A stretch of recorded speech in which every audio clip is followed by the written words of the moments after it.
কোচবিহার জেলা জুড়ে সিপিএমের কৃষক সংগঠন সারা ভারত কৃষক সভার বিক্ষোভ প্রদর্শন। আলুর ন্যূনতম দাম 13 টাকা কেজি দরে সরকারকে কেনা, আলুর ভিন রাজ্যে রপ্তানির ব্যবস্থা করা সহ বিভিন্ন দাবিতে রাস্তায় আলু ফেলে পথ অবরোধ সিপিএমের কৃষক সংগঠন সারা ভারত কৃষক সভার।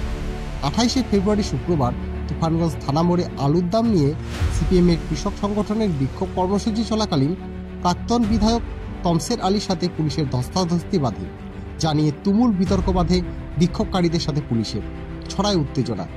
এ নিয়ে সিপিএমের প্রাক্তন বিধায়ক তমসের আলী বলেন, পুলিশ এটা আমাদের জনপ্রতিনিধির আন্দোলন, কৃষকদের আন্দোলন, এটাকে অন্যায়ভাবে বাধা দিতে পারে না।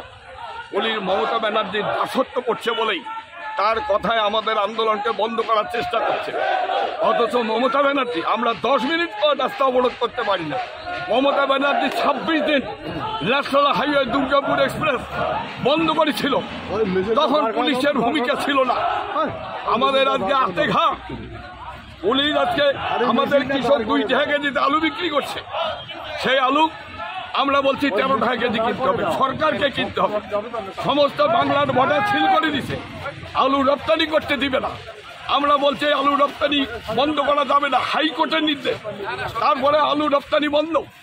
আলুর এই যে শুধু আলু না, গোটা ভারতবর্ষের কৃষি বাজার কর্পোরেটদের কাছে মোদি বিক্রি করে দিচ্ছে।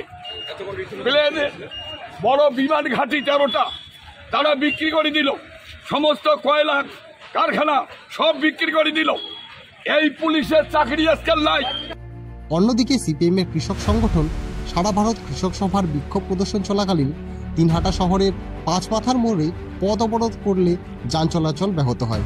এ নিয়ে দিনহাটার সিপিএমের নেতা তারাপদ বর্মন জানান, আন্দোলনের মূল যেটা সেটা হচ্ছে কৃষকের কৃষি ফসল একেবারে জলের দামে বিক্রি হচ্ছে। যেমন কিছুদিন আগে গেল ধান এখনো বড় ধান 780 টাকা, তার বেশি নাই। আর যেটা হেমতি ধান সেটা 800 টাকা, তার বেশি নাই। 2000 টাকা কুইন্টাল বিক্রি করলে, কারণ মান্ডি এখন বন্ধ, আর তো সরকারি ধান কেনা হচ্ছে না।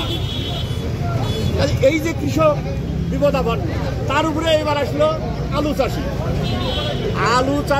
আলু বিক্রি করতে গেলে বাজারে এখন আলুর বস্তা প্রতি দাম হচ্ছে 300 টাকা। 50 কেজি আলুর দাম 300 টাকা, অর্থাৎ 6 টাকা কিলো।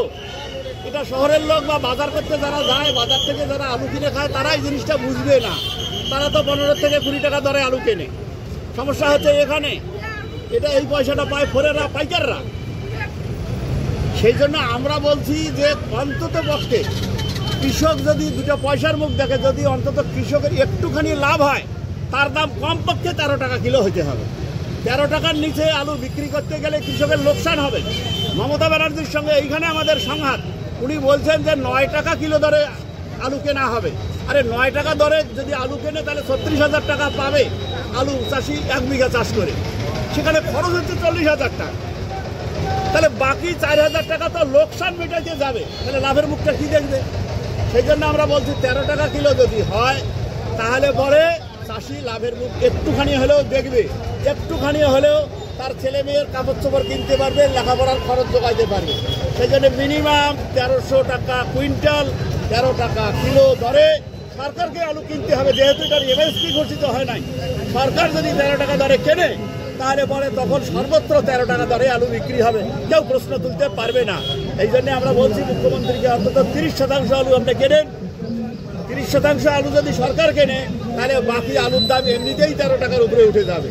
এই জন্যই আমাদের হচ্ছে এই আন্দোলন। আমার নাম তারাপদ বর্মন, আমি কৃষক সভার জেলা সভাপতি। আপনারা দেখছেন নর্থ বেঙ্গল সমাচার, উত্তরের বার্তা, সত্যের পথে।